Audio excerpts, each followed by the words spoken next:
आज बात करते हैं तारीख के एक अजीबोगरीब वाक़े की। यह एक ऐसा वाक़या है जिसमें एक लड़की की वजह से पूरे मुल्क ने अपना मजहब बदल लिया। अब ऐसा है कि ऐसा नहीं है, ये तो मुझे नहीं पता, क्योंकि किस्सा बहुत पुराना है, 500 साल पुराना किस्सा है, और इतने पुराने किस्सों में कितनी सच्चाई है कितना झूठ है ये जानना बहुत मुश्किल होता है। लेकिन मैं आपके साथ शेयर जरूर करूंगा। वाक़या है 15वीं-16वीं सदी का। मुल्क का नाम है इंग्लैंड, बादशाह का नाम है हेनरी द 8 और लड़की का नाम है एन बोलेन। देखिए, यूरोप में यानी ईसाई मुल्कों में जब तक यानी यूरोप में मजहब था, उस वक्त तक जो सियासी ताकत थी उसका जो सरचश्मा था वो दो चीजें थी, एक चर्च था और एक स्टेट था। यानी चर्च को रिप्रेजेंट करता था पोप और स्टेट को रिप्रेजेंट करता था किंग, और ये दोनों अपनी ताकत मजहब से लेते थे। यानी बाइबल में ऐसी बहुत सारी आयतें मिल जाएंगी आपको जिसमें कहा गया है कि किंग का एहतराम करो, उसकी इज्जत करो, उसको उसका हक दो। बादशाह डिवाइन होता है, अल्लाह की तरफ से बनाया हुआ होता है, कोई भी मजहब हो उसका। यानी ओल्ड टेस्टमेंट में साइरस को मसीहा कहा गया। यानी मसीहा के बहुत बड़े मतलब है यहूदी और ईसाई मजहब में। किसी को मसीहा कहना बहुत बड़ी बात है। वो साइरस ने क्योंकि यहूदियों के वो टेंपल बनवाया था ना दोबारा, तो उसको मसीहा कहा गया। यानी बादशाह जो जहां यहूदी था ना ईसाई था, उसको मसीहा कहा गया। इसी तरह न्यू टेस्टामेंट में बहुत सारी आयतें मिल जाएंगी जहां पर बादशाह की इज्जत करो, बादशाह का एहतराम करो। जैसे हजरत ईसा ने कहा, give unto Caesar what belongs to Caesar, यानी सीजर को उसका हक दो, और and give unto me what belongs to me, यानी मुझे मेरा हक दो, सीजर को उसका हक दो। यानी बादशाह वक्त का हक तस्लीम किया। उसकी मुझे वजूहात पता है, क्योंकि हजरत ईसा को यह भी तो था ना कि कहीं ये ना समझें कि मैं कोई इनकलाब लाने की कोशिश कर रहा हूं हुकूमत वक्त के खिलाफ। मैं तो मजहब का काम कर रहा हूं। तो बादशाह के बारे में बहुत सारी आयतें हैं। सेंट पॉल की बहुत सारी आयतें हैं कि बादशाह डिवाइन होता है। इसी तरह पोप का जिक्र बाइबल में नहीं है, लेकिन पोप भी अपनी ताकत मजहब से लेता था कि मैं जो हूं वो विकर ऑफ गॉड हूं, मैं तो डायरेक्ट कम्युनिकेट करता हूं अल्लाह से। पोप के बारे में कहते हैं कि उसकी तो डायरेक्ट चलती है। पोप के बारे में कहते हैं कि वो इनफेलेबल है, यानी कि वो गलती नहीं कर सकता। तो पोप भी अपनी ताकत मजहब से लेता था। पोप कहता है ठीक है, मेरा जिक्र बाइबल में नहीं है, लेकिन बाइबल तुम्हें दी किसने? भाई बाइबल चर्च नहीं दी है ना। बाइबल कैनोनाइज हुई है हजरत, यानी जो 350 साल के बाद, ये लोग उनकी बर्थ से डेट काउंट करते हैं, तो 350 साल के बाद बाइबल कैनोनाइज हुई है। कैनोनाइज से मुराद यह है कि जब रोमन एम्पायर ने कैथोलिक मजहब कबूल कर लिया, जो कि अपनी जात में एक बहुत बड़ा मौजूदा है, बहुत बड़ा वाकया है, तो वो रोमन एम्पायर तो पूरी दुनिया में फैली हुई थी। उसने चीजों को, उनकी एडमिनिस्ट्रेशन का ही तो काम था। उन्होंने कहा कि बाइबल तो फाइनलाइज करो। बाइबल कौन सी फाइनल है? मतलब उस जमाने में हर आदमी के हाथ में एक बाइबल थी। बाइबल बेसिकली होती क्या है कि हजरत ईसा की बायोग्राफी, जैसे मैथ्यू, मार्क, लूक और जेम्स, ये 4 बाइबल हैं, जॉन, ये बेसिकली 4 लोगों ने हजरत ईसा की बायोग्राफी लिखी है कि भाई यहां पैदा हुए, ये खाया, यूं किया। तो बहुत सारे लोगों के हाथ में बहुत सारी बाइबल थी। तो बादशाह ने फिर इक्यूमेनिकल काउंसिल बुलवाई, और फिर वो चर्च ने, पोप ने मिलकर वो एक बाइबल करे, ये फाइनल बाइबल है। तो पोप ये कहता था कि ठीक है, मेरा जिक्र बाइबल में नहीं है, लेकिन तुम्हें दी बाइबल चर्च ने है। क्योंकि पहले तो ये सारे बिशप्स जो होते थे ना, ये सारे एक जितने होते थे, लेकिन जो बिशप बादशाह के साथ बैठता था वो पोप बन गया। भाई वो मशवरे देता था, वो एक तरीके का हेड ऑफिस बन गया। बनते बनते वो पोप बन गया, बनते बनते वो विकर ऑफ सेंट पीटर बन गया, बाद में वो विकर ऑफ गॉड बन गया। उस तरह से पोप का बन गया। पोप बनना कोई डेजिग्नेटेड होता नहीं था इस मजहब में। बादशाह कहते थे कि नहीं, तुम कहां लिखा है तुम्हारी बादशाही हो, तुम महलों में रहो, तुम अय्याशियां करो। पोप की अपनी फौज थी भाई। वो कहते थे तुम्हारी हुकूमत तो अगले जन्म की है। तो खैर, पोप में और किंग में एक लड़ाई रहती थी। किंग की कोशिश होती थी कि मैं सारे मुल्कों में अपना बिशप भेजूं, मैं अपने कार्डिनल्स अपॉइंट करूं, इनका लीगल सिस्टम भी मैं कंट्रोल करूं, इनका फाइनेंशियल सिस्टम भी मैं कंट्रोल करूं, इनका हर चीज मैं कंट्रोल करूं। किंग पोप को पीछे हटाने की कोशिश करते थे। किसी किसी मुल्क में किंग पीछे हटा सकते थे, किसी किसी में नहीं हटा सकते थे। आहिस्ता आहिस्ता प्रोटेस्टेंट रेफॉर्मेशन, ये जो एक नया मजहब आया प्रोटेस्टेंटिज्म 15वीं-16वीं सदी में, तो प्रोटेस्टेंट्स ने तो किंग से जान छोड़ा, पोप से जान छुड़ा ली, और फिर कैथोलिक मज़ाहिब ने आहिस्ता आहिस्ता जान छुड़ाई, तो फिर आहिस्ता आहिस्ता करके पोप पीछे हटा और फिर किंग और ताकतवर हुए। यह वाकया है 15वीं सदी का। पोप और किंग में मामला लगा रहता है। अभी पोप थोड़ा सा ऊपर है, ज्यादा ताकतवर है। खैर, ये तो एक तो ये मैंने आपको बताना था कि पोप और किंग में लड़ाई लगी रहती थी। फिर अपने मुल्कों में किंग बदमाश होते थे। अपने मुल्कों में किंग जो होते थे वो कहते थे मैं एब्सोल्यूट हूं, बाइबल में लिखा है मैं अल्लाह का बनाया हुआ हूं। तो फ्रांस का किंग, इंग्लैंड का किंग, जर्मनी उस जमाने में मुल्क नहीं था, जर्मनी तो बहुत एंड में मुल्क बना, इटली भी बहुत बाद में बना, लेकिन जो स्पेन था, तो ये सारे मुल्क इनके बादशाह अपने आप को कहते थे बाइबल में लिखा है मैं एब्सोल्यूट हूं। तो ये अपनी रियाया को दबा के रखते थे। तो एक तो ये हो गया। दूसरा एक जो बात समझने वाली है वो ये कि बादशाह उस जमाने में क्या करते थे कि एक मिस्ट्रेस भी रखते थे, यानी बीवी के साथ साथ एक मिस्ट्रेस भी रखते थे। और वो मिस्ट्रेस को 2-4 साल रखा, फिर उसको इनाम वगैरह दे के बोला कि वो तुम्हारा गांव है और वो इतने नौकर तुम्हारे साथ जाएंगे, इतने पेंशन तुम्हें सारी जिंदगी मिलेगी। फिर उसको निकाल देते थे, फिर वो दूसरी मिस्ट्रेस पकड़ लेते थे। क्योंकि सबको पता होता था कि बादशाहों ने जो शादियां की हैं वो कोई इश्क मोहब्बत में आके तो नहीं की ना, वो तो बादशाह तो शादी सल्तनत की मुख्तलिफ वजूहात की वजह से करते थे। तो ये मिस्ट्रेसेस का बड़ा चक्कर था।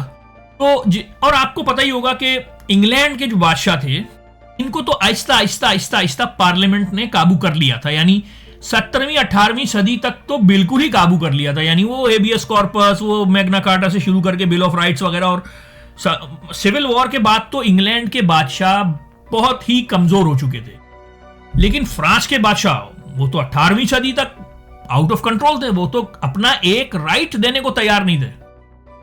वो तो अपना कोई, वो कहते थे हम एब्सोल्यूट है, बाइबल में लिखा है, मैं अगर अपना को राइट सरेंडर करूंगा मैं बाइबल के खिलाफ जाऊंगा। इनकलाब फ्रांस तक वो अपने आप को एब्सोल्यूट बोलते रहे, और फिर वो वहां पर फिर इनकलाब आया, वहां तो अगर पार्लियामेंट ही नहीं था कोई। तो इंग्लैंड की बादशाह, मैंने आपसे कहा, आहिस्ता आहिस्ता आहिस्ता आहिस्ता ये अपनी पावर रिसीड कर रहे थे और पार्लियामेंट पावर गेन कर रहा था। इवेंचुअली पार्लियामेंट ने बादशाह से ये बात तस्लीम करवा ली कि कोई भी कानून बादशाह उस वक्त तक नहीं बना सकता जब तक हाउस ऑफ लॉर्ड्स और हाउस ऑफ कॉमन्स वो लॉ अप्रूव ना कर दें। ये बहुत बड़ी बात है। यानी किंग ने अपने राइट्स को सरेंडर किया। इंग्लैंड में जो नोबल्स थे वो स्ट्रांग थे, क्योंकि इंग्लैंड में एक मिडिल क्लास, क्योंकि ट्रेडिंग मुल्क था ना, तो मिडिल क्लास बनना शुरू हो गई थी। यहां जो फ्रांस में जो नोबल्स थे वो तो सारे लैंडलॉर्ड्स थे, और वो ट्रेडिंग करने को अपने से नीचा समझते थे कि यार हम ट्रेडिंग कर, हम तो लैंडलॉर्ड है भाई। तो इसलिए वो बादशाह के नीचे लगे रहे और बादशाह से कोई राइट्स निकलवा नहीं सके। इंग्लैंड वालों ने निकलवा दिया था। लेकिन यह वाकया हुआ 17वीं सदी में, हम बात कर रहे हैं 15वीं सदी में, जहां बादशाह एब्सोल्यूट है। तो बादशाह सलामत क्या करते थे, एक मिस्ट्रेस रख लेते थे, फिर उसको निकाल दिया, दूसरी रख ली थी इस तरह। तो और मिस्ट्रेसेस भी बहुत पावरफुल होती थी। यानी इंग्लैंड में तो इतनी नहीं, क्योंकि इंग्लैंड में तो बादशाह को हल्के हल्के करके उससे पावर लेना शुरू कर दी थी। अगर आप फ्रांस के बादशाहों की मिस्ट्रेसेस की कहानियां पढ़ें 18वीं सदी तक, यानी इनकलाब फ्रांस के वक्त लुई द 16 था बादशाह, उसका जो बाप था लुई द 15, उसकी एक मिस्ट्रेस गुजरी है, मैडम डी पॉम्पेडोर। आप उसकी कहानी पढ़ लें, वो पूरा मुल्क चलाती थी। मैडम डी पॉम्पेडोर पूरा मुल्क चलाती थी, हालांकि वो पढ़ी लिखी भी नहीं थी, बस वो बादशाह की चौथी मिस्ट्रेस थी। और वो कौन जर्नल प्रमोट होगा, अदालत में क्या होगा, पार्लियामेंट में क्या होगा, फॉरेन पॉलिसी का क्या होगा, कौन से मुल्क पे हमला होगा, वो पूरा मुल्क चलाती थी। यानी इनकलाब फ्रांस से पहले वाले की मिस्ट्रेस। लेकिन इंग्लैंड में इतनी पावरफुल नहीं थी, लेकिन फिर भी जितनी बादशाह की पावर थी उतनी पावर तो जरूर थी। तो ये मिस्ट्रेसेस बड़ी पावरफुल होती नहीं। अभी मिस्ट्रेसेस का जिक्र है, तो ये मिस्ट्रेसेस का बड़ा कल्चर था यूरोप में। असल में क्योंकि चर्च के कंट्रोल में था ना सब कुछ, शादी सिविल मामला नहीं था। यानी मैंने आपसे बताया ना कि दो चीजें थी, चर्च और स्टेट, सिविल और इक्लेसियास्टिकल, यानी शरई और सिविल। तो शादी चर्च के कंट्रोल में थी, और ये तलाक देते ही नहीं थे। तलाक तो होती नहीं है इनके मजहब में। कैथोलिक मजहब में आज भी शादी को सैक्रेमेंट मानते हैं, और सैक्रेमेंट से, जैसे मुसलमानों में तो सोशल कॉन्ट्रैक्ट मानते हैं ना कि आप एक कॉन्ट्रैक्ट है उसको नलिफाई भी कर सकते हैं, ईसाइयों में इसको सैक्रेमेंट मानते हैं, आप इसको नलिफाई नहीं कर सकते, कैंसिल नहीं कर सकते। तो यूरोप में जब तक शादी सिविल मामला नहीं बनी ना। जो बड़े बड़े लोग गुजरे ना, जितने आप 17वीं सदी से लेके 19वीं सदी तक जितने बड़े बड़े लोग गुजरे हैं, ज्यादातर ने शादी नहीं की। यानी कि जो भी बड़े बड़े लोग आपके दिमाग में, न्यूटन ने शादी नहीं करी। यानी कुछ लोग मिस्ट्रेस रख लेते थे, कुछ नहीं रखते थे, लेकिन शादी नहीं करते थे। केपलर ने शादी नहीं करी, कोपरनिकस ने शादी नहीं करी, गैलीलियो ने भी शायद शादी नहीं करी, फलसफियों में भी किसी ने शादी नहीं करी। यानी स्पिनोजा ने भी नहीं करी, डेकार्ट ने भी नहीं करी, लाइबनिज ने भी नहीं करी, डेविड ह्यूम ने भी नहीं करी, बर्कले ने भी नहीं करी, मेरा ख्याल है फ्रांसिस बेकन ने भी नहीं करी, थॉमस हॉब्स ने भी नहीं करी, जॉन लॉक ने भी नहीं करी, इमैनुअल कांट ने भी नहीं करी, शोपेनहावर ने भी नहीं करी, फ्रेडरिक नीचे ने भी नहीं करी, वॉल्टेयर ने भी नहीं करी, रूसो ने भी नहीं करी, और ये मेरा ख्याल है गोएटे ने शादी करी थी। वो इस तरह से कि मिस्ट्रेस रखी हुई थी, बहुत अरसे से रखी हुई थी। वो जिस दिन नेपोलियन की फौजें उसके घर में घुसी है ना, यानी जब होली रोमन एम्पायर को नेपोलियन की फौज ने फतह किया, तो अच्छा, नेपोलियन ने अपनी फौज को ऑर्डर दिया हुआ था कि गोएटे के साथ बदतमीजी नहीं करने का है, लेकिन फौज को कहां हुक्म दो तो कहां पहुंचते पहुंचते वो फौजी उसके घर में घुस गया, घर में बल्कि उसके बेडरूम में घुस गए ऊपर कि हम कहां सोए, 2-3 फौजी थे। तो वो जो मिस्ट्रेस थी, कैथरीन नाम था शायद उसका, उसने उनके साथ बड़े अच्छे से डील किया। तो गोएटे ने कहा भाई मैं तुझसे शादी करूंगा अब। तो वो बहुत पुरानी मिस्ट्रेस थी उसकी, फिर उसके साथ उसने शादी करी, लेकिन खैर वो मर गई कुछ अरसे में। तो ये लोग शादियां नहीं करते थे क्योंकि तलाक नहीं थी ना, और एक दफा आपने गलती कर दी तो। अभी मिस्ट्रेस की बात हो रही तो चले एक बड़ा बहुत ही अच्छा वाक्य दिमाग में आया, वो आपको सुनाता हूं। 2 बहुत बड़े मुफक्किर गुजरे हैं, एक का नाम था वॉल्टेयर, एक का नाम था रूसो। वॉल्टेयर फ्रेंच था, और आप समझ लीजिए कि कैथोलिक चर्च को फ्रांस से जिसने निकाला है या दबाया है, कहने को तो फ्रांस आज भी एक कैथोलिक मुल्क है, लेकिन पहले तो कैथोलिक चर्च हर चीज पे, अदालत पे, पार्लियामेंट पे, हर चीज पे छाया हुआ था। ये नहीं होगा, थिएटर नहीं होगा, लड़कियां यूं नहीं करेंगी, ये नहीं, हर चीज। तो कैथोलिक चर्च को तो दबाया है फ्रांस में, वो वॉल्टेयर ने दबाया। ये बहुत बड़ा मुफक्किर था। और रूसो भी बहुत बड़ा मुफक्किर था। रूसो ये बेसिकली जेनवीज था, स्विस था, लेकिन पुराना फ्रेंच था। तो इसने भी, यानी इसने जो किताबें लिखी उन्होंने यूरोप को हिला के लिख दी। यानी कि आप जब बड़ी बड़ी किताबों का जिक्र करते हैं ना, कि जो जिन किताबों ने यूरोप को हिला के रख दिया, उन किताबों में इसका, यानी अगर हम 5-6 किताबों का नाम लें यूरोप में, जिन किताबों ने यूरोप को हिला के रख दिया, ओरिजिन ऑफ स्पीशीज, डार्विन की किताब, उसने पूरी दुनिया के वर्ल्ड व्यू को हिला के रख दिया। यानी डार्विन कोई पहला आदमी नहीं था जिसने ये बात की थी, पहले रोमन्स भी कर चुके थे, ग्रीक्स भी कर चुके थे, लेकिन उसने जिस तरह से अपना मुकदमा पेश किया, आप यानी उस थ्योरी को माने या ना माने ये बहस नहीं है, लेकिन उसने सोचने का एक नया अंदाज दिया। यही बड़े आदमी का काम होता है कि वो सोचने की एक नई लाइन आपको देता है। बड़ा फलसफी उसी को बोलते हैं जो सोचने का एक नया तरीका बता दे। पता किसी को कुछ नहीं है, यानी डार्विन की थ्योरी प्रूव नहीं हो सकती। बहुत सारे MIT के बड़े बड़े प्रोफेसर 50 साल तक लगे रहे, वो फॉसिल्स वगैरह जोड़ के, टाइमलाइन जोड़ के, आप नहीं जोड़ सकते हो कि क्या हुआ, कुछ नहीं हो आप, क्योंकि दुनिया से एविडेंस उड़ जाता है, तो आप नहीं जोड़ सकते उसको, मैथमेटिकली प्रूव नहीं कर सकते। और इतनी बड़ी बातें प्रूव करना तो बहुत, हम बुनियादी बात, इंसान छोटी छोटी बात, हम एक ह्यूमन सेल आज तक 100% एक्सप्लोर नहीं कर सके। हमें नहीं पता ग्रेविटी क्या है। हमने ग्रेविटी के लॉस डिफाइन कर दिए, न्यूटन ने डिफाइन कर दिए, आइंस्टाइन ने कह दिया ब्लैक होल के पास ये ग्रेविटी बैंड होती है, ये सब पता है। ग्रेविटी है क्या हमें नहीं पता, कॉन्शियसनेस क्या है हमें नहीं पता, पर 50 साल से लगे हुए हैं। ये इट्स कॉल्ड हार्ड प्रॉब्लम। अब इसको हार्ड प्रॉब्लम, जैसे मोशन, बहुत जमाने पहले मोशन क्या है ये नहीं पता, आज तक नहीं डिफाइन कर सके। इसी तरह कॉन्शियसनेस यानी शऊर क्या है, ये जो मैं होश में हूं, ये होश क्या है हमें नहीं पता। मैं कहना ये चाह रहा हूं कि पता तो कुछ भी नहीं है। बड़ा आदमी वो होता है जो सोचने का एक नया तरीका दे दे। तो आइंस्टाइन, ये जो डार्विन की थ्योरी शायद कभी भी प्रूव ना हो सके, लेकिन एक नया तरीका दिया, उसने दुनिया को हिला के रख दिया। दूसरी किताब, जो बड़ी किताब जिसने यूरोप को हिला के रख दिया, मेरा ख्याल है कोपरनिकस, वो जो हेवनली बॉडीज, उसमें उसने कहा कि सूरज बीच में है, दुनिया घूम रही है। अब ये बात तो डायरेक्ट चर्च के खिलाफ जाती थी, ये बात तो डायरेक्ट ये तो बात डायरेक्ट बाइबल के खिलाफ जाती थी। बाइबल में तो लिखा है कि जोशुआ ने सूरज को रोका, और यहां तो या केपलर हो गया जिसने कहा कि ये जो स्फेयर्स हैं ये एलिप्टिकल हैं, या और बड़ी किताब मेरा ख्याल है कि गैलीलियो ने जो काम किया वो बड़ा था, और न्यूटन की किताब प्रिंसिपिया दुनिया को हिला के रख दिया कि उसने मोशन के लॉस डिफाइन किए, ग्रेविटी के लॉस डिफाइन किए, किस तरह से बॉडीज एक दूसरे को अट्रैक्ट करती हैं। यानी कितना बड़ा, यानी मेरे कमरे में ये चाय का कप और ये कंप्यूटर, ये दो बॉडीज एक दूसरे पर जो लॉज लगा रही हैं वही लॉज कायनात के आखिरी प्लेनेट एक दूसरे पे लगा रहे हैं। यानी जिस फोर्स से वो एक दूसरे को अट्रैक्ट कर रहे हैं, उनका मास और उनका डिस्टेंस, वो जो फॉर्मूला है, तो ये इतना बड़ा लॉ डिस्कवर किया, दुनिया को हिला के रख दिया। तो इस तरह की जो बड़ी बड़ी किताबें लिखी गई ना यूरोप में, उनमें रूसो की किताबों का शुमार किया जाता है। यानी रूसो ने जो लिखा तो बहुत कुछ है, लेकिन जो इसकी किताब है एमिली, जिसमें इसने बताया कि बच्चों को कैसे तरबियत दें, वो रोमांटिक मूवमेंट का बानी कहलाता है, जिसमें इसने रीजन को नीचे लेकर गया और फीलिंग्स को ऊपर लेकर आया कि यार क्या हम पिछले 200 साल से रीजन भाई, पैशन भी तो कोई चीज होती है, फीलिंग भी तो कोई चीज होती है। इसने नॉवेल लिखा जूली, रोमांटिक मूवमेंट का बानी नॉवेल है वो। इसने किताब लिखी सोशल कॉन्ट्रैक्ट, कि जिसका पहला जुमला बड़ा मशहूर है ना, कि इंसान आजाद पैदा हुआ है लेकिन हर जगह जंजीरों में जकड़ा हुआ है। खैर, मैं इसकी किताबों से एग्री नहीं करता हूं, बहुत सारे डिफरेंसेस हैं, लेकिन रोमांटिक मूवमेंट का बानी, ये किताब सोशल कॉन्ट्रैक्ट फ्रेंच रेवोल्यूशन की बाइबल बन गई थी।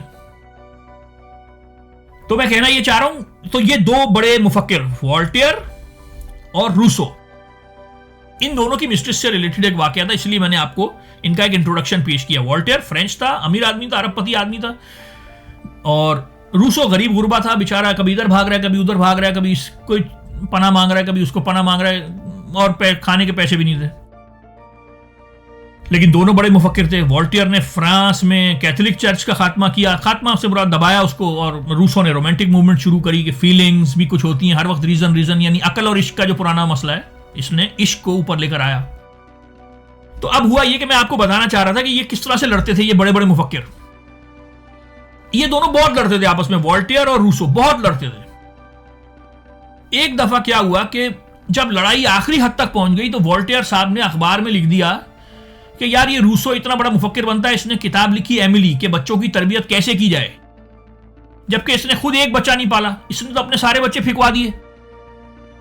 भाई रूसो क्या करता था कि अपने बच्चे फिकवा देता था। फिकवाने से मुराद ये कि इसने मिस्ट्रेस रखी हुई थी, वो बच्चा होता था, ये उसको बोलता था कि इसको यतीम खाने भिजवा दो, मेरे पास तो पैसे ही नहीं है, मैं तो भागता फिरता हूं, मैं कहां इसको पाल पाऊंगा। वो उसको बच्चों को यतीम खाने भिजवा देता था।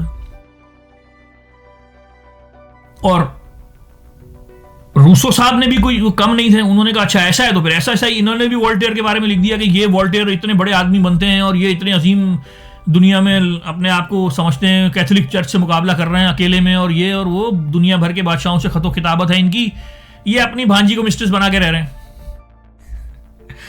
वॉल्टेयर की भांजी उसकी मिस्ट्रेस थी, पहले उसने बच्चों की तरह उसको पाला, फिर बड़ी हुई तो मिस्ट्रेस बन गई। तो मैं इतने बड़े बड़े मुफक्किर इस तरह से लड़ते थे। तो वो मिस्ट्रेस से मुतालिक एक बस वाकया याद आ गया था, मैंने आपको सुना दूं। तो ये मैंने आपको बताया 15वीं सदी है, इंग्लैंड है, बादशाह सलामत की एक शादी हो चुकी है कैथरीन से। कैथरीन स्पेन के बादशाह की बेटी है, स्पेन के बादशाह की यानी इजाबेल और फर्डिनेंड की बेटी है। तो खैर वो बूढ़ी भी हो गई हैं, उनसे एक बेटी पैदा हुई है, उसके बाद वो बच्चे पैदा करने के काबिल भी नहीं है।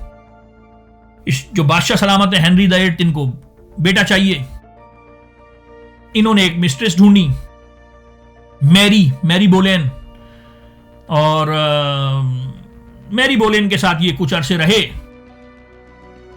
और फिर इनको दरबार में एक और लड़की नजर आई। तो अच्छा क्या होता था कि जब आप किसी को मिस्ट्रेस बना के लाते थे तो उसके पूरे खानदान को ले आते थे कि भाई भाई को ये ओहदा दे दिया, बहन को ये ओहदा दे दिया, चाचा को ये बना दिया, दादा को ये बना दिया, सबको ओहदे मिल जाते थे। इसीलिए सबकी कोशिश होती थी कि अपनी बच्ची मिस्ट्रेस के तौर पे पेश करें बादशाह को। फ्रांस में तो बहुत ज्यादा ही होती थी। तो अब बादशाह को ये दूसरी लड़की नजर आई, एन बोलेन, जो छोटी बहन थी। तो बादशाह ने कहा ये कौन है एन बोलेन? तो उसने कहा कि ये उसी की छोटी बहन तो है जो आपकी मिस्ट्रेस है। अब वो एन जो है वो फ्रांस में रह के आई हुई होती है, फ्रांस में तो खवातीन को, यानी इंग्लैंड में तो 17वीं सदी तक औरतें अंदर अंदर मतलब उतनी ज्यादा इन्वॉल्व नहीं होती थी सोशल लाइफ में, उनको इतना ज्यादा स्पेस नहीं दी जाती थी, वो मर्दों की दुनिया थी। फ्रांस में दी जाती थी। फ्रांस में औरतों को बोलना, उनके कपड़े मुख्तलिफ, उनको हर चीज में इन्वॉल्व होना, वो दरबारों में बिल्कुल कोर्ट का हिस्सा होती नहीं। बल्कि अगर आपने फ्रांस की तारीख पढ़ी हो, 18वीं सदी में जो सैलॉन्स का कल्चर था, वो सैलॉन सारे औरतें चलाती नहीं।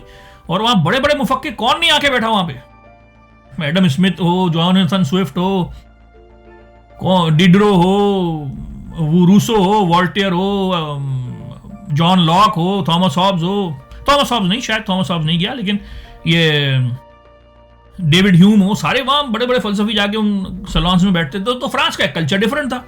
तो बादशाह को ये पसंद आती है छोटी बहन। बादशाह उसको बोलता है कि मेरी मिस्ट्रेस बन जाओ। तो बादशाह से पहले तो वो ये कहती है कि मेरी बहन को तो निकालो, मतलब जो मेरी बड़ी बहन को भी मिस्ट्रेस बनाया हुआ है, तो खुदा का तो खौफ करो। खैर वो बहन को निकाल देते हैं कि भाई आप उधर जाइए, वो महल वहल आपका, और ये नौकर आपके साथ जाएंगे, और पेंशन वेंशन। तो फिर ये बादशाह कहता है कि अब मेरी मिस्ट्रेस बन जाओ। तो अब एन बोलेन एक अजीब बात करती है, बोलती है कि नहीं, मैं मिस्ट्रेस नहीं बनूंगी, मैं तो क्वीन बनूंगी। तो बादशाह कहता है क्वीन कैसे बनोगी, हमारे मजहब में तो मतलब दूसरी शादी की इजाजत ही नहीं है, और तलाक की भी इजाजत नहीं है। वो कहती है मुझे नहीं पता। पहले इनके यहां क्या होता है, शादी को अनल कर दिया जाता है कि ये शादी हुई ही नहीं थी, अनलमेंट। वो कहती है शादी अनल करो। वो कहता है यार शादी अनल कर दी तो वो मेरी जो बड़ी बेटी है, जो वो मैरी, जो कैथरीन से मेरी बेटी हुई है, वो नाजायज करार दे दी जाएगी। वो कहती है मुझे नहीं पता भाई, मुझसे शादी करनी है, मुझे हाथ लगाना है तो मुझे क्वीन बनाओ। खैर बादशाह कहता है अच्छा कोशिश करते हैं, कुछ सोचते हैं। तो बादशाह अपने उसको बुलाता है कार्डिनल को, जो बिशप होता है, उसको बोलता है जा यार पोप से जाके बोलो कि मेरा बेटा नहीं है, मुझे बेटा चाहिए। मेरी बड़ी बीवी जो है कैथरीन, वो बूढ़ी हो चुकी है और अब वो बच्चे नहीं पैदा कर सकती। मेरी सिर्फ एक बेटी है, उससे मैरी, तो इसलिए मुझे या तो दूसरी शादी की इजाजत दे, या तलाक की इजाजत दे, या कुछ भी करे, अनल करे शादी, जो भी करना करे। अब पोप जाता है, अपना ये कार्डिनल जाता है वुल्जी, वहां जाके पोप से बात करता है। पोप कहता नहीं, पोप कहता है कौन सी दूसरी शादी भाई, कौन सी, मतलब हमारे यहाँ तो इजाजत ही नहीं है। वो कहता है मुझे पता है ये बहुत बड़ा मसला है कि बेटा नहीं है, लेकिन कैसे शादी तो नहीं करवा सकता मैं, दूसरी शादी की तो इजाजत ही नहीं है, तलाक की भी इजाजत नहीं है। असल में पोप कुछ कर भी देता, लेकिन पोप जो था वो स्पेन के जो मौजूदा बादशाह था उसकी फुप्पो थी ये। और स्पेन 15वीं-16वीं सदी में स्पेन सुपर पावर था। देखिए सबसे पहले जो लॉटरी लगी है ना मॉडर्न दुनिया में, वो स्पेन की लगी है। एक जमाना था जब दुनिया मेडिटेरेनियन पे चलती थी, उस वक्त तक रोमन एम्पायर छाई हुई थी। फिर जब दुनिया अटलांटिक पर आई है ना, अटलांटिक ओशन पर, जो अटलांटिक ओशन के ट्रेड रूट्स बने, वो सबसे पहले बनाए ही स्पेन ने। स्पेन ही टॉप पे था। अमेरिका भी स्पेन गया पहले, वहां कॉलोनीज बनाई, अफ्रीका से नौकर गुलाम लेके जाते थे, वहां बेचते थे, प्लांटेशन, सारी जो कॉलोनीज बनाई। ये जो वास्को डिगामा इंडिया आया, ये वास्को डिगामा इंडिया आना कोई छोटी बात है, 50 साल की मेहनत थी इसके पीछे। वो पुर्तगीज था, लेकिन पीछे पुर्तगाल पे तो स्पेन का कब्जा था। स्पेन की सबसे पहली लॉटरी लगी थी भाई। स्पेन सबसे ज्यादा सोना आता था स्पेन को कॉलोनीज से। लेकिन स्पेन को प्रॉब्लम ये थी कि स्पेन को कैथोलिक मजहब का अबू बनने का बहुत शौक था। वो कहता था मैं स्पेन, मतलब हर सबसे ज्यादा दर्द जो अबू बनने का था ना कैथोलिक मजहब का, वो स्पेन को था। मुसलमानों से जहां भी लड़ाई हो रही थी, पोलैंड में जो, वो तो खैर रशिया के साथ हो रही थी, तुर्कों की और रशियंस की हो रही थी, उसमें स्पेन इन्वॉल्व नहीं था, लेकिन हंगरी में स्पेन इन्वॉल्व है। आपका इटली के जो इलाके मुसलमानों के पास थे, स्पेन इन्वॉल्व है। और जो जैसे रोमेनिया यानी बल्कान्स का जो एरिया है, स्पेन इन्वॉल्व है। ग्रीस का जो इलाका मुसलमानों के पास था, उधर भी स्पेन, यानी जो भी कैथोलिक चर्च से क्रूसेड्स हो रही थी उसमें स्पेन इन्वॉल्व था। स्पेन को मजहब का बड़ा शौक था, क्योंकि ये 700 साल से मुसलमानों से लड़ रहे थे ना, तो उनका दिल जरा मजबूत हो गया था मजहब के मामले में। और फिर स्पेनिश में इनको यहूदियों को निकाला, मुसलमानों को निकाला, वो बड़ी दर्दनाक तारीख है। तो स्पेन जो था वो सुपर पावर था, और स्पेन चर्च का सबसे मेन बंदा था। तो पोप ने कहा भाई तलाक नहीं होती, ना तलाक दूंगा, ना एनलमेंट करूंगा, ना दूसरी शादी करूंगा, दूसरी शादी की इजाजत दूंगा। खैर ये वापस आता है तो ये एन को बड़ा गुस्सा आता है। एन पहले तो वुल्जी को निकलवाती है, ये जो कार्डिनल होता है ना, जो ये बिशप, जो इनका मौलवी होता है, मेन मौलवी, कि तुम मेरी तलाक नहीं, तुम नहीं करवा के आ सके, तुम निकलो। फिर एक तेज आदमी होता है थॉमस क्रॉमवेल, उसको बनाता है बादशाह अपना वजीर आजम। वजीर आजम कह लें या कार्डिनल कह लें, उस जमाने में मौलवी सबसे ऊपर पोस्ट पे होता था बादशाह के बाद। अब ये जो नया आदमी होता है, ये कहता है बादशाह को कि एक तरीका है कि तुम्हारी दूसरी शादी हो जाए या तुम्हें यानी एन बोलेन मिल जाए। वो बोलता कैसे? बोलता है ये जो नया मजहब आया हुआ है ना, प्रोटेस्टेंट मजहब, ये जो जर्मनी में एक नया मजहब आया है, और ये बिल्कुल सही मजहब है। अगर आप इसका बातें पढ़ें लूथर की, तो ये सही कह रहे हैं, पोप ने सारी कब्जे किए हुए हैं। पोप कहां लिखा है बाइबल में? पोप, ये नया मजहब आपको पोप से आजाद करवा देता है, तो क्यों ना हम ये नया मजहब अपना लें, इसमें तो फायदा ही फायदा है। तो बादशाह कहता भाई क्या फायदा है? भाई वो कहता पहला फायदा तो ये है कि ये जो करोड़ों डॉलर पाउंड जो महीने के हम इंग्लैंड से रोम भेजते हैं, ज़कात के 10% ज़कात होती है ना। वैसे सेंट पॉल ने पूरी शरीयत कैंसिल कर दी, लेकिन ज़कात कैंसिल नहीं करी, क्योंकि ज़कात चर्च को जाती है। खैर ये अलग बहस है। तो ये ज़कात जो 10% जाती है, यानी जहां मुर्गी ने 10वां अंडा दिया, सारे गांव कलेक्टर खड़े हैं जो पेपल कलेक्टर्स कहलाते थे। जहां फसल खड़ी 10% पोप का, जहां ये हुआ 10वां हिस्सा पोप का, गायें 10वां हिस्सा पोप का, ये उसके अलावा क्रूसेड के पैसे मांगते थे कि भाई इस जगह क्रूसेड हो रही है इतने पैसे दे दो, इस जगह क्रूसेड हो रही है इतने पैसे दे दो, वो बर्तन 10वीं प्लेट हमें दे दो, पिघला के हम ये बनाएंगे, वो पेपल कलेक्टर छोड़ते थे। उसके अलावा इंटेलिजेंस बेचते थे। इंटेलिजेंस कहते हैं, जैसे कैथोलिक मजहब में एक जन्नत है एक दोजख है, ये दोनों परमानेंट हैं। जो जन्नत में चला गया हमेशा के लिए चला गया, जो दोजख में चला गया हमेशा के लिए चला गया। तो बीच में उन्होंने एक परगेटरी बनाई हुई है कि जो आदमी हजरत ईसा की ग्रेस पे मर गया और कुछ गुनाह भी किए उसने, तो उसको परगेटरी भेजते हैं, वो थोड़े से अपने गुनाहों की सजा पाता है, फिर वो जन्नत में चला जाता है। तो ये लोग इंटेलिजेंस बेचते थे कि यार आपके दादा ने कितने गुनाह किए थे, अच्छा चोरी की थी, डाका डाला था, अच्छा ये झूठ बोला था, तो ये हो गए आपके 20,000, तो आप 20,000 दे दें, तो आपके दादा डायरेक्ट परगेटरी नहीं जाना पड़ेगा उनको। जो परगेटरी में 400 साल गुजारने थे वो नहीं गुजारेंगे, दादा डायरेक्ट जन्नत में जाएंगे। तो ये इसको इंटेलिजेंस बोलते थे। तो उसने कहा हम ज़कात भेजते हैं, हम क्रूसेड के पैसे भेजते हैं, हम इंटेलिजेंस के, पूरी आवाम इतना पैसा भेजती है, ये सारे पैसे तेरे, ये सारे पैसे नहीं जाएंगे रोम। बादशाह कहता है यार ये बात तो अच्छी लग रही है। दूसरा वो कहता है आधी से ज्यादा जमीन पोप की है। वो खानकाहों का बड़ा सीन था, मोनेस्ट्री, ये चर्च, ये, वो कहता था ये सारी जमीन तेरी हो जाएगी, पोप से जान छुड़वा लो। तीसरा फायदा वो कहता है ये जो मोनेस्ट्रीज में इतने सारे मॉन्क्स बैठे हुए हैं, उस जमाने में मॉन्क्स होते थे, ये इनके ऑर्डर्स होते हैं ना ईसाइयों में, मोनेस्ट्रीज के ऑर्डर्स, जब इनको मेंडिकेंट ऑर्डर्स बोलते हैं, जैसे बेनेडिक्टन ऑर्डर, फ्रांसिसियन ऑर्डर, इस तरह के ऑगस्टिनियन ऑर्डर्स। इनके जो वाव्स होते हैं उनमें एक बुनियादी वाव होता है पॉवर्टी का, यानी कि हम पैसे कमा के नहीं खाएंगे, यानी हम कमा नहीं सकते, भीख मांगेंगे, यानी उनका वाव होता है, उन्होंने अहद लिया होता है कि वो कमाएंगे नहीं, भीख मांग के खाएंगे।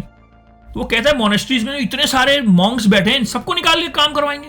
इतनी तेरी वर्कफोर्स, 6,000 मोनेस्ट्रीज थी इंग्लैंड में उस जमाने में, 2 लाख के करीब, अगर 200-300 बंदा भी लगाओ तो 2 लाख वर्कफोर्स में इजाफा हो जाएगा। उस जमाने में आबादी का बड़ा मसला था, फ्रांस की आबादी बहुत ज्यादा थी, इंग्लैंड की कम थी। तो ये कहता है हाँ यार पैसे भी आएंगे, जमीन भी आएगी, वर्कफोर्स भी आएगी। फिर वो कहता है तेरी आबादी भी बढ़ेगी, ये चर्च में जो फादर वादर, ये नन वगैरह, ये शादी नहीं करते, इनसे शादियां करवाएंगे, बच्चे होंगे। भाई उस जमाने में 70% बच्चे तो मर जाते थे। जो 15वीं सदी में तो मेरा ख्याल 80% बच्चे मर जाते थे, 10 साल से पहले 90% मर जाते थे। तो बच्चे बड़े जरूरी थे। तो वो कहते हैं ये नन्स और ये इनसे शादियां करवाएंगे। और वो कहता है हम एक नया चर्च बना लेंगे, इंग्लैंड का अपना चर्च होगा, और तू ही बादशाह होगा, तू ही पोप होगा, ना किसी चीज की इजाजत, ना किसी चीज की गुलामी, पोप से जान छूट जाएगी। बादशाह कहता है यार ये तो अच्छा है, हम नया मजहब अपना लेते हैं, हम प्रोटेस्टेंट हो जाते हैं। ठीक है, जर्मनी ने भी तो किया ही है ना।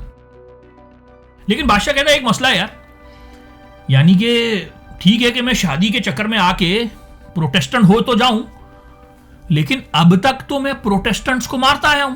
प्रोटेस्टेंट्स के ऊपर बड़ा जुल्म होता था इंग्लैंड में, जो कहता था मैं प्रोटेस्टेंट हूं मार दिया।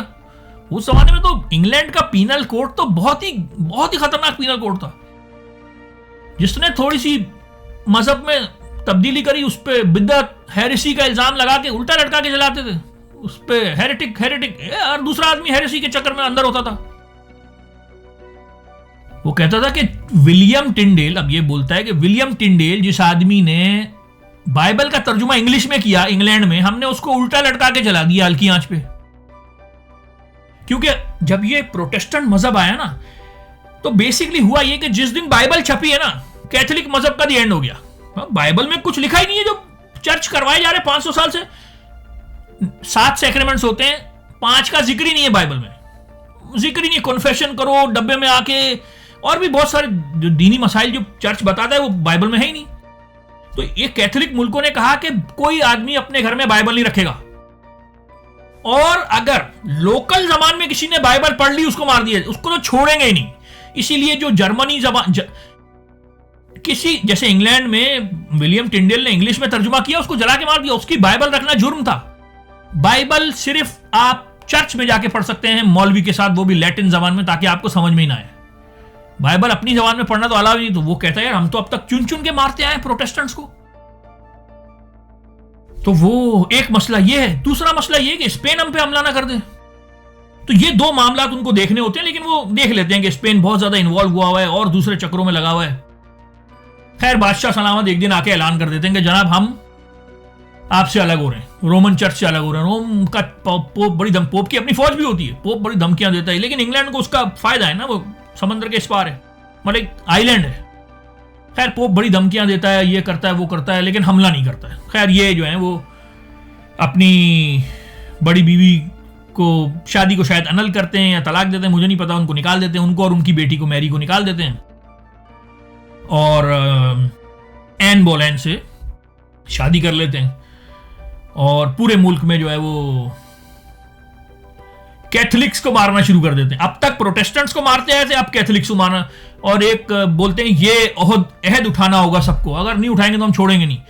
तो फिर वो जो संडे को चर्च नहीं आएगा एंग्लिकन चर्च, उसको छोड़ेंगे नहीं, जो मास में जाएगा कैथोलिक के उसको छोड़ दे, मारेंगे नहीं। और बहुत जुल्म मचाता है।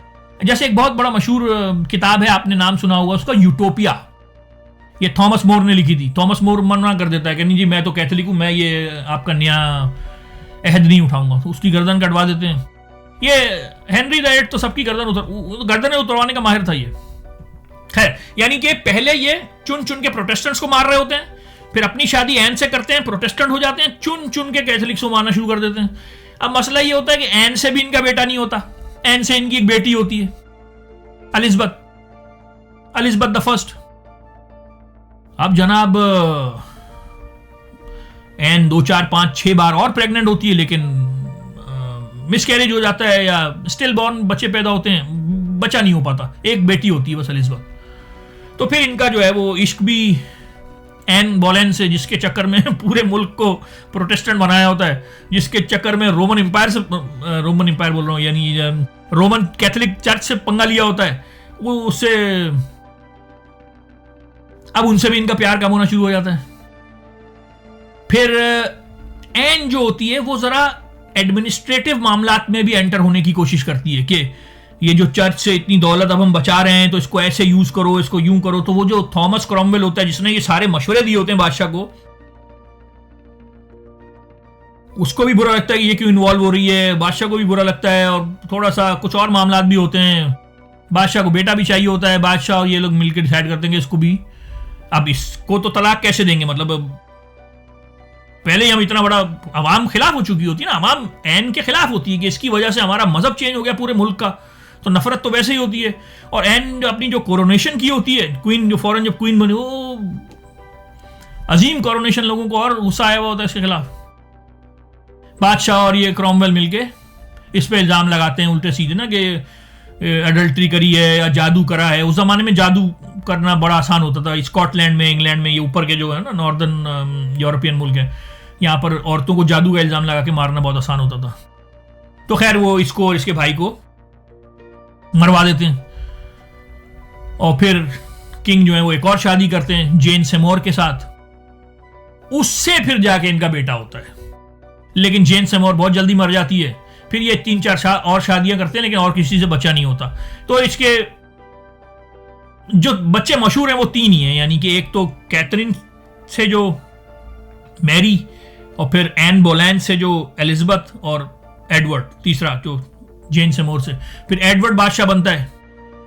अच्छा, मरने से पहले ये बादशाह इन तीनों बच्चों को जायज करार दे जाता है, यानी लिख के चला जाता है कि ये तीनों बच्चे मेरे जायज बच्चे हैं। वो छोड़ दो कि कौन मिस्ट्रेस थी, कौन किससे शादी हुई, क्या हुआ नहीं हुआ, क्या अनल हुआ क्या नहीं हुआ, ये तीनों जायज हैं।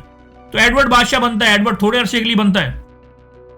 उसके बाद कैथरीन से जो बेटी हुई होती मैरी, वो बनती है, वो कैथोलिक होती है। लो जी, पूरे मुल्क को फिर से कैथोलिक बनाना शुरू कर देते हैं। वो उल्टी सजाएं कि जो अब जो एंग्लिकन चर्च जाएगा उसको मारेंगे, जो मास में नहीं आएगा उसको मारेंगे। उल्टी सजाएं देना शुरू, मास में आओ एंग्लिकन चर्च में ना जाओ। पूरा मुल्क बड़े जुल्म करती है। मैरी इतने जुल्म करती है कि उसका नाम ही ब्लडी मैरी पड़ जाता है। फिर जब वो मरने वाली होती है तो उसको बड़ा मसला, एक उसके सामने बड़ा सवाल होता है कि क्या मैं एलिजाबेथ को मरवा दूं या इसको इसके हाथ में दे जाऊं अपनी इंग्लैंड की हुकूमत। लेकिन खैर वो होश से काम लेती है और कहती है कि उसको बुलाओ। एलिजाबेथ को बुलाया जाता है। एलिजाबेथ को यानी तैयार किया जाता है कि मेरे बाद अब तुम बादशाह बनोगी।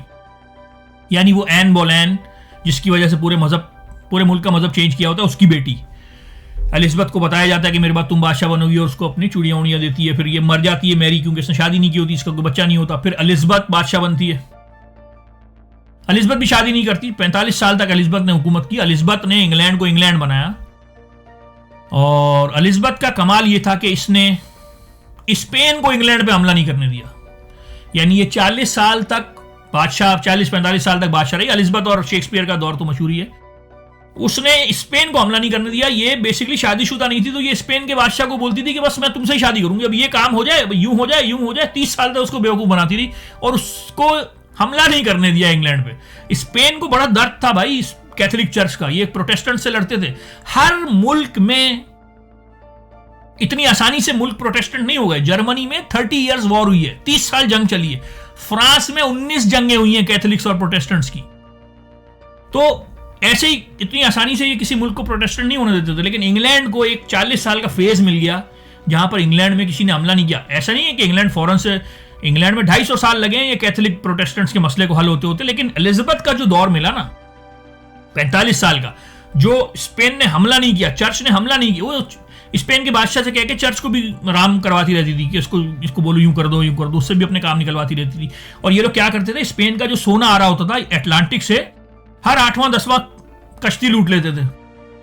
वो स्पेन का बादशाह, उसमें सोना आता था, वो प्रोटेस्ट करता था तो उसको बोलती थी कि फिक्र नहीं करो, मैं अभी देखती हूँ क्या है, अभी चेक करते हैं किसने किया है क्या नहीं है, अभी पकड़ते हैं।